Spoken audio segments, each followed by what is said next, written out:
imamu te kankelena olu b'a fɔ ko imamu ye politique mɔgɔ ye ko ye politique baara kɛbagaw ye mais munna a baara kɛ ni doni kama aw m'a fɔ ko politique mɔgɔ don imamu ye jamana in sɔrɔsiw libéré k'u bɔ banbagaciw bolo a kelen kɔ kana n'u ye o kɔfɛ farasi journaliste dɔ ye imamu ta a waati k'a wele ni k'a ɲininka ka question poser a kunna an bɛɛ b'a dɔn k'a fɔ ko jamana in kɔnɔ yan nɔ bamanankan mɛnbaga man ca français mɛnbagaw man ca ten bɛɛ lajɛlen bɛ bamanankan in de mɛn alhamdulillah mɔgɔw y'a laɲini k'a fɔ ko ka kumakan in traduit ni Alahu Taala ka diɲɛ ye o kumakan traduit la an bɛna o k'a la kuma min tɛmɛna faransi journaliste ani a Sheikh Imam Mahmud Diko ni ɲɔgɔn cɛ an bɛna o k'a la an ka jɛ an k'o lamɛn n'an tilal'o la video filanan fana bɛ yen inshallahu an kan ka commentaire min kɛ k'o fana jouer an b'o commentaire kɛ an ka jɛ kuma min tɛmɛna ni faransi journaliste ni ɲɔgɔn cɛ an ka jɛ k'o lamɛn fɔlɔ a traduit. Mahmoud Diko, bonjour. Bonjour. Mahmoud Diko, Comment ramener la paix au Nord-Mali? Je crois qu'il faut commencer par la solution politique, le dialogue.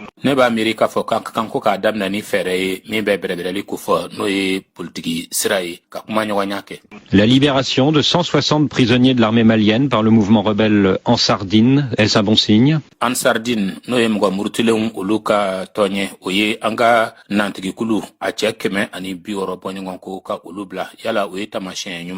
Nous pensons que c'est un bon signe, qu'aujourd'hui ça montre en tout cas une disponibilité d'aller vers un dialogue.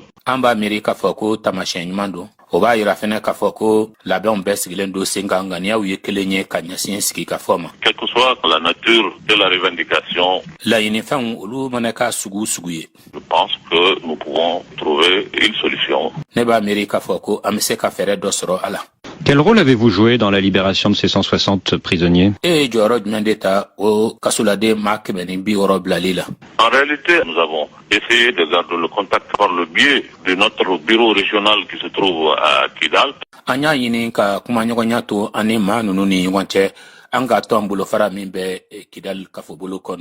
On a un bureau du Haut Conseil islamique régional qui se trouve là-bas. Et ce contact-là nous a permis d'avoir leur disponibilité pour libérer ces prisonniers.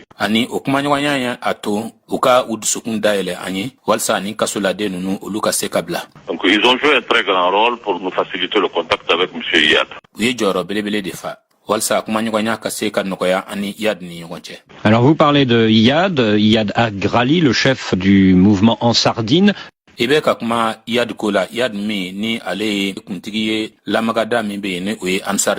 Quand le mouvement dit qu'il veut appliquer la charia sur tout le territoire malien, qu'est-ce que vous en pensez?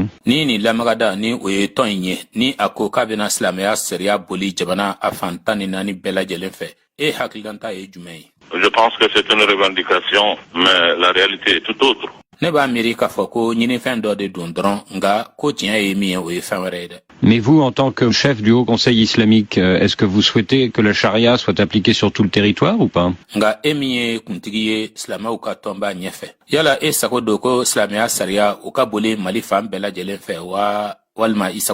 Vous savez, je n'ignore pas la réalité du Mali.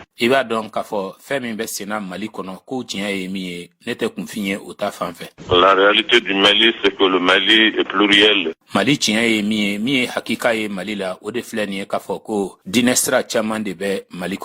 Il y a d'autres religions, d'autres croyances. Nous sommes obligés de tenir compte de tout cela dans notre Mali.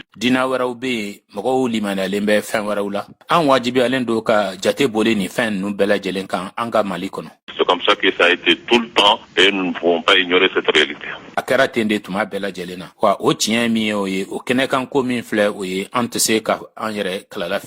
Donc vous êtes pour le respect des autres religions et notamment des chrétiens?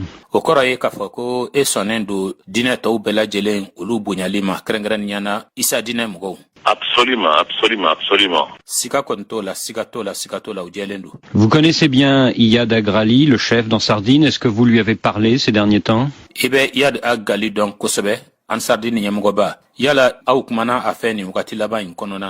Je Je le connais comme tout le monde, hein, où il y a depuis 90, c'est les premiers qui ont commencé la rébellion. Mba don ina fo bela jelen ba don chugo mina de kamini samba kele keme kononto ani bi kononto wagatu olu munu karam go fala wiye ka murutili damne. Je l'ai connu en 92 pendant la signature du pacte. Nye a don samba kele keme kononto bi kononto ani flat mamina ni bengan sebembege katege nobla. Je l'ai rencontré une fois pendant la visite du grand imam de la Mecque à Kidal. Nye akumbenka akuma ɲɔgɔnya siɲɛ kelen magan alimami b'a ka taama dɔ senfɛ ka na bɔ Kidal. Ici, je le vois dans les mosquées. Yan bɛ a ye. Mais il n'y a pas de relation très intime entre nous, sauf que, bon, on se respecte mutuellement. Nka teriya sɛbɛsɛbɛ tɛ an ni ɲɔgɔn cɛ fo n'a kɛra dɔrɔn k'a fɔ ko an bɛ ɲɔgɔn bonya dɔrɔn. Et ces derniers temps, le fou il est rentré à Kidal. Ni wagati laban ninnu kɔnɔna na tuma min na ni a bɛna don Kidal. J'ai essayé vraiment de le trouver pour pouvoir le dissuader. N ye a ɲini ka a ye walasa ka a la faamuya ka a lasiran. Et à faire plus preuve de retenue pour vraiment ne pas entraîner le pays dans une situation de chaos. K'a ɲɛfɔ a ɲɛna k'a fɔ ko a ka a yɛrɛ minɛ fɛn dɔw olu kɛli la walasa a kana na kɛ sababu ye ka na ni jamana yɛrɛ firili ye. Bon, ça n'a pas été facile, je n'ai pas pu vraiment le dissuader. Nga a ma nɔgɔya tiɲɛ yɛrɛ yɛrɛ la ka d'a kan n ma se ka bɔ a hakilinata kan. Mais nous avons parlé, on ne peut pas appliquer la charia sur du néant. Nga an kɔni kumana sariya tɛ se ka lawaleya yɔrɔ gansan na ten. Il faut d'abord que le Mali soit préservé et je le lui ai dit. Fɛn min ka kan ka kɛ fɔlɔ o de ye Mali ka matanga wa n ye o de fɔ a ye fana. Par téléphone. Nɛgɛjuru sira fɛ. Quelqu'un me l'a passé. Ça n'a pas dépassé une minute, c'était dialogue. Mɔgɔ dɔ de ye a lase ma nɛgɛjuru sira fɛ nka kumaɲɔgɔnya ninnu a ma tɛmɛ miniti kelen kan a ma tɛmɛ misɛn kelen kan. Et qu'est-ce qu'il vous a répondu? A ka jaabi kɛra jumɛn ye ka ɲɛsin e ma. Ben, il me dit qu'on verra tout cela après. A ko ne ma ko an bɛna ɲɔgɔn ye nin ko ninnu bɛɛ la kɔfɛ. Est-ce que vous ne craignez pas qu'il s'emballe et qu'il soit grisé par ses succès militaires? Yala e jɔrɔlen tɛ i kunna sirilen tɛ ko a kana na don ko bɛɛ lajɛlen na ka a ɲagami ka sababu kɛ a ka sesɔrɔliw ye kɛlɛ bunakun kan. Bon, je ne pense pas. Il faut très rapidement le faire voir la réalité en face. Ayi n dalen t'o la nka min ka kan ka kɛ o de ye ka ko yɛrɛ tiɲɛ labɔ k'a jira la kɛnɛ kan. Aujourd'hui, lui ne gagne pas, l'islam ne gagne pas, le pays ne gagne pas dans une aventure sans issue. Bi ale ka sɔrɔ tɛ nin na silamɛya ka sɔrɔ tɛ nin na jamana ka sɔrɔ tɛ nin na ni kɔni ye kunfɛtali de ye kunfɛtali min ni bɔfan tɛ a la. Depuis que les rebelles, et notamment en Sardine, tiennent le nord Mali, Kamini mɔgɔ murutilenw kɛrɛnkɛrɛnniyana an Sardine ni olu ye Mali kɔgɔduguyan fanfɛ bolo minɛ. les chefs d'AQMI, Al-Qaïda au Maghreb islamique, se montrent à Tombouctou. Qu'est-ce que vous en pensez? AQMI ni o ye dinɛ fatɔ tigilamɔgɔw ka kulu min ni o bɛ larabugun o kɔgɔduguyan fanfɛ bolo a n'a kɔrɔyan fanfɛ bolo kofɔ. Al-Qaïda ɲɛmɔgɔ a bɛ a yɛrɛ jira Tombouctou. E yɛrɛ hakililanta ye jumɛn ye o la? Ce n'est pas aujourd'hui qu'ils sont établis là-bas. De tout le temps, ils sont là-bas. O ma sigi daminɛ yen bi wagati bɛɛ tuma bɛɛ lajɛlen na u bɛ yen de. Mais avec la complicité de qui? Nga u bɛ o kɛ jɔnni de lahɔrɔmɛ kɔnɔna na jɔnni ka dɛmɛ kɔnɔna na. Maintenant, s'il se montre, ça, Nga sisan kɔni ni a bɛ a yɛrɛ yira. c'est encore une raison de plus pour qu'on prenne cette situation-là très au sérieux. O kɔni o ye sababuya wɛrɛ fɛnɛ de ye walasa an ka faamuya ka da la fɛnɛ k'a fɔ ko nin ko ka kan ka taa sɛbɛsɛbɛ la. Et ça ne vous préoccupe pas, cette alliance entre Sardine et AQMI? Yala e tɛ kunna sirila ninnu ka jɛ la ninnu faralen ye ɲɔgɔn kan ni o ye Ansardine ani AQMI faralen ye ɲɔgɔn kan wa? Mais ça me préoccupe, c'est pour cela que nous avons offert nos services au président Atiti à l'époque. Nga a bɛ n kunna siri dɛrɛ o de kama an seko damayira ye min ye an y'o dayira jamanakuntigi ATT la a don kama. Pour lui dire qu'il faut tout faire pour que nous puissions très rapidement parler avec IAD. K'a ɲɛfɔ a ɲɛna k'a fɔ k'a ka fɛɛrɛw ani dabaliw bɛɛ lajɛlen sigi sen kan teliya la walasa an ka se ka kuma IAD fɛ. Et le dissuader à ne pas rentrer dans cette aventure. Ka a lasiran ka kuma ɲɔgɔnya walasa a kana don ni kunfɛ baara in na. Mais malheureusement, on n'a pas été compris et aujourd'hui, tout le monde est devant le fait accompli. Nga a kɛra ɲɛnasisi ko ye an kun bɛ fɛn min kan k'o kɛ o ma faamuya. A filɛ nin ye bi bɛɛ lajɛlen ɲɛ bɛ ko la i ɲɛkɔrɔ bɛɛ dɛsɛlen. Dans le nord du Mali, la situation est catastrophique pour les gens. Mali kɔgɔduguyan fanfɛ bolo fɛ ɲɛnamaya kɔni kɛlen don gwɛlɛya dantɛmɛ ye mɔgɔw ma. Mais apparemment, les rebelles dans le Sardine refusent toute aide humanitaire qui viendrait de France ou des États-Unis. Qu'est-ce que vous en pensez? An Sardine mɔgɔ murutilenw olu kɔni bannen don dɛmɛniw ka lase sigida mɔgɔw ma. Dɛmɛni minnu n'olu bɛ bɔ Faransi walima l'Amérique jamana kan e hakilanta ye jumɛn ye o kan? Je crois que c'est absurde. Ne b'a miiri k'a fɔ ko o kɔni o ye fili de ye, o tɛ se ka miiri cogo si la. Tout ce qu'ils ont comme armement et véhicules vient d'ailleurs. Fɛn fɛn bɛ u bolo kɛlɛkɛminɛnw na ani bolifɛnw na a bɛɛ lajɛlen bɛ bɔ jamana kɔ kan de. C'est pas eux qui fabriquent ça. Je pense que ce n'est pas raisonnable. Olu tɛ o minɛnw dilanla dɛ. Ne b'a miiri k'a fɔ nin tɛ hakilina ɲuman yɛrɛ ye. Pour des gens qui se disent censés de refuser l'aide humanitaire. Zan ko mɔgɔw ta fan fɛn mɔgɔ minnu bɛ u yɛrɛ jate k'u ye hakilitigiw ye ko ka ban dɛmɛni ma hadamadenya sira fɛ. Ou de s'en prendre à des églises ou d'autres cultes. Walima ka taa bin isa dinɛ mɔgɔw ka batosow olu kan walima bato yɔrɔ wɛrɛw kan. Je les appelle encore à plus de retenue, à faire plus de discernement, vraiment pour qu'on sorte de cette situation.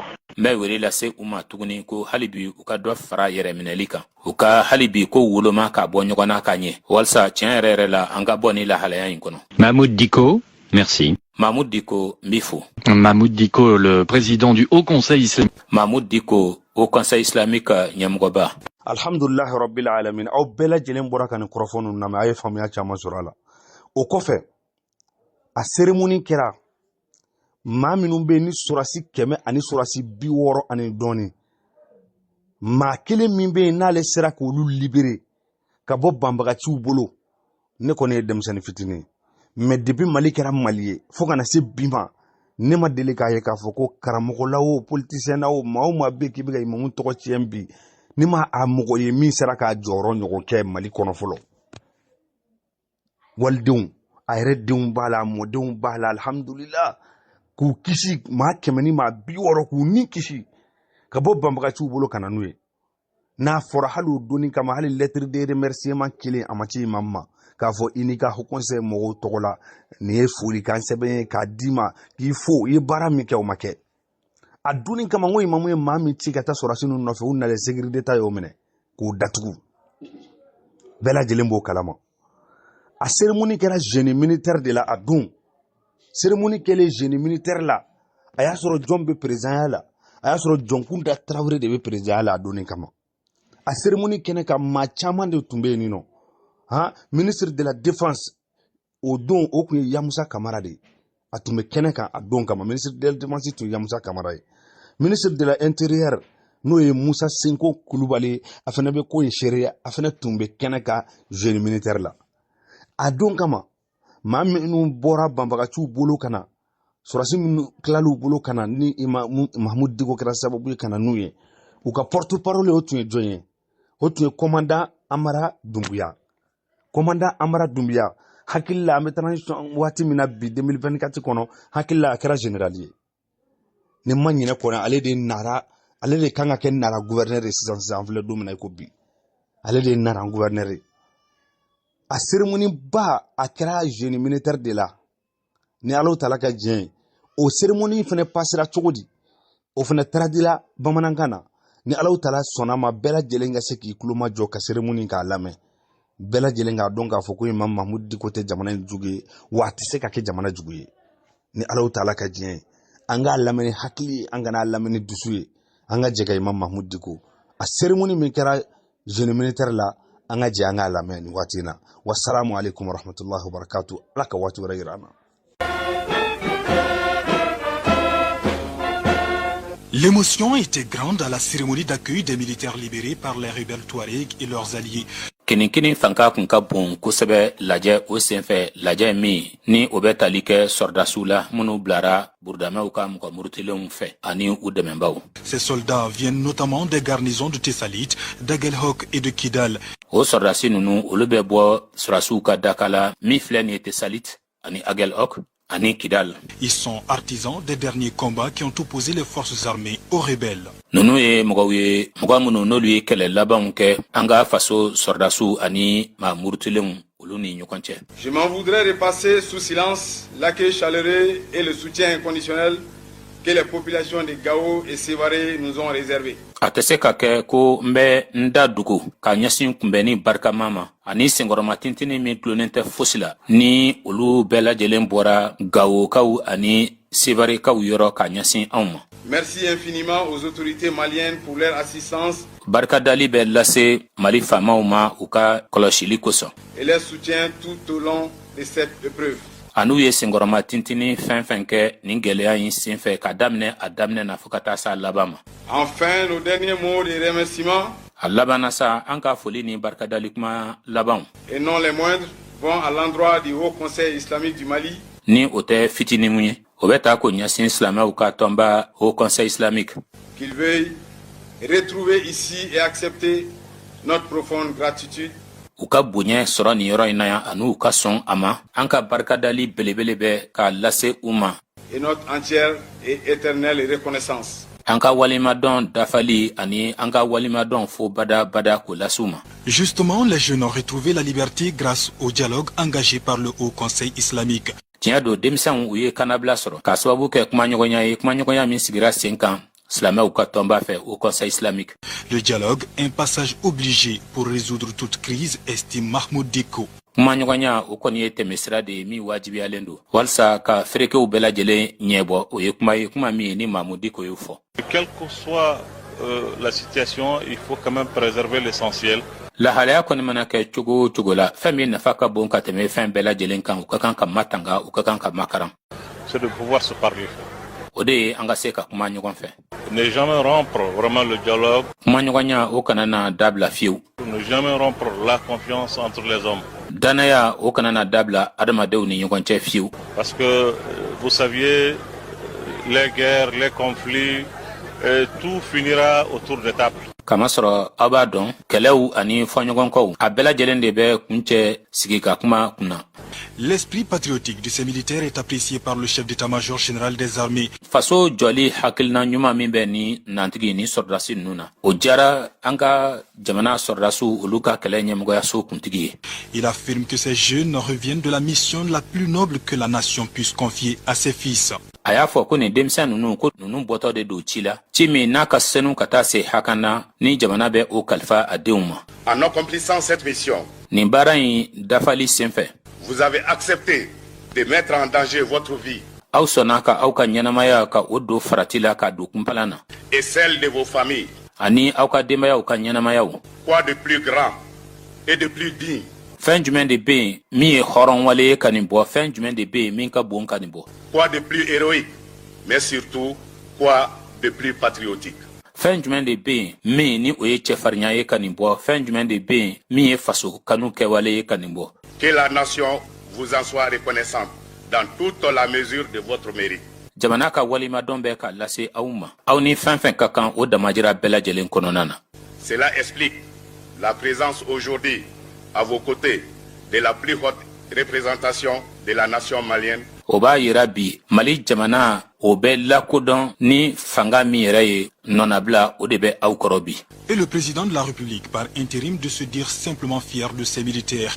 mɔgɔ min tun bɛ jamana ɲɛmɔgɔya la fɔlɔ yanni kuntigi ka sigi o ye a ka nisɔndiya yira ka ɲɛsin ni sɔrɔdasi ninnu ma. Professeur Dionkunda Traoré rassure les forces armées que le soutien du peuple malien ne fera jamais défaut. Dionkunda Traoré a ye hakilila sigili kumaw fɔ ka a ɲɛsin an ka jamana nantigiw ma k'a fɔ ko malidenw ka senkɔrɔma tintinin fiɲɛ tɛna ye o la abada ka ɲɛsin sɔrɔdasiw ma. Pour la sauvegarde de l'intégrité du territoire national. walasa jamana ka yɛrɛkuntigiya dugukoloko nasira fɛ o bɛ se ka matanga o bɛ se ka makaran cogo min na.